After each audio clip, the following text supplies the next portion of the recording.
51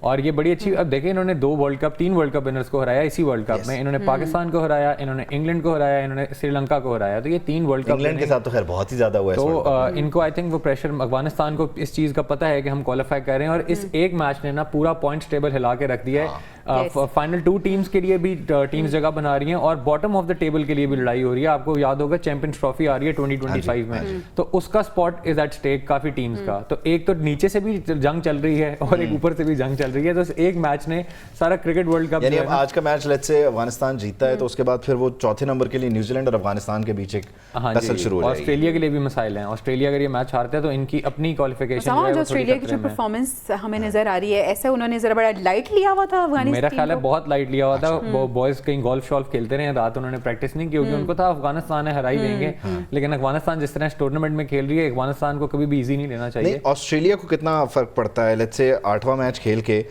وہ 5 جیتے ہوئے ہیں, 3 ہار جاتے ہیں, ابھی پوائنٹس ٹیبل میں ان کا تیسرا نمبر ہے, 10 پوائنٹس ہیں, تو ابھی اگر یہ ہارتے ہیں تو کتنا فرق ہے؟ یہ نمبر 4 پہ تو نہیں آتے نا, یہ نمبر 4 پہ نہیں آتے, لیکن یہ کسی 2 ٹیمز کے ساتھ لیول پہ آ جائیں گے پوائنٹس پہ, اور پھر بات آ جائے گی رن ریٹ پہ. وہ تو افغانستان کے ساتھ ہی لیول ہو جائے گا نا, کیونکہ افغانستان جب یہ جیتا ہے تو ابھی 8 پوائنٹس ہیں ان کے, تو وہ 10 ہو جائیں گے, اور افغانستان اور آسٹریلیا کے بیچ میں سے پھر کوئی ٹیم جو ہے وہ ہو سکتا ہے آپ کو آگے جانے کو. نیوزی لینڈ کی بھی ابھی میچ ایک پڑا ہوا ہے, تو نیوزی لینڈ اگر اپنا میچ ہار جاتا ہے سری لنکا سے, تو وہ پورا ٹیبل جو ہے نا وہ, یعنی پھر وہ ہوگا انڈیا, ساؤتھ افریقہ, آسٹریلیا اور افغانستان. اگر نیوزی لینڈ ہارتا ہے, ہاں جی, انڈیا اور ساؤتھ افریقہ تو تھرو ہیں. اب جو نیچے ہے 2 ٹیمز رہ گئی ہیں, ان کے لیے ہے Pakistan, Australia, Afghanistan, New Zealand.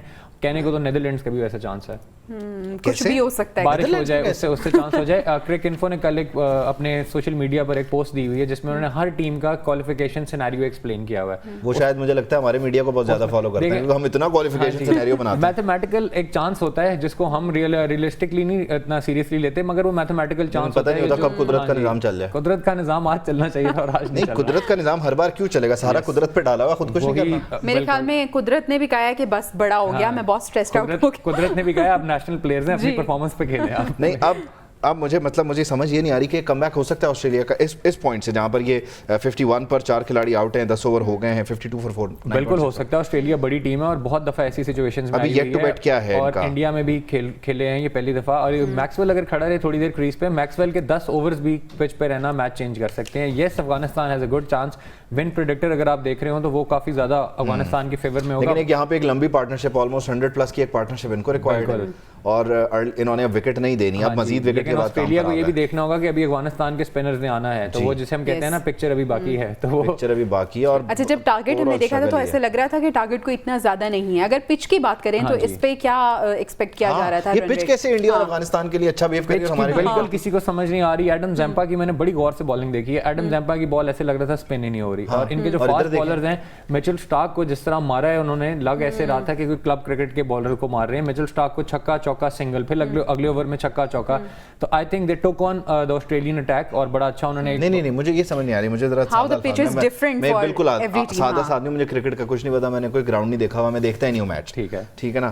یہ کیسے ہوا کہ ایک اننگ میں بال, آپ نے کہا زیمپا کی بال جو ہے وہ ٹرن نہیں کر رہی, بہترین اسپنر ہے, دوسری اننگ میں آ کے عظمت جو ہے وہ ایسے ہی ہاتھ سے چھوڑا اور بال ٹرن ہو رہا ہے. اور سیکنڈ اننگ میں رولر وغیرہ چلتا ہے, لیکن رولر وغیرہ چلتا ہے, شام کو تھوڑا سا چینج ہو جاتا ہے. موومنٹ آپ کو شام کے ٹائم پہ زیادہ ملتی ہے, مگر اتنی بھی موومنٹ نہیں ملتی جتنی ان کو مل رہی ہے, جیسی شامی کو موومنٹ مل رہی ہے, جیسی سراج کو. بال اچھا گرپ کیا ہے بیسیکلی دن کی اور شام کی کنڈیشن. یہ بھی کسی اور بال سے تو نہیں کھیل رہے وہ, چھڑلی چھوڑی ہے کسی نے؟ نہیں, سیم بالز ہوتے ہیں. اور آسٹریلیا کے ابھی کون سا ایسا بیٹر ہے جو کہ ہمیں ثابت ہو سکتا ہے؟ ابھی جو کھیل رہے ہیں وہ گلین میکسویل ہے, اور مارکس ٹونس بھی بیٹنگ کر لیتے ہیں. پیٹ کمنس تک ان کی بیٹنگ ہے, کمنس بھی بیٹنگ کر لیتا ہے, تو 30-35 رن کمنس کے بھی آپ ہونے کو کچھ بھی ہو سکتا ہے, اور نہ ہو تو پھر ہماری قسمت. خیر, مصباح جو ہے وہ پتہ نہیں کیوں مجھے یاد آ رہے ہیں. اب وقت ختم ہو گیا. جی, اب وقت ختم ہو گیا. انشاءاللہ آپ سے ملاقات ہوگی کل. اللہ نگہبان.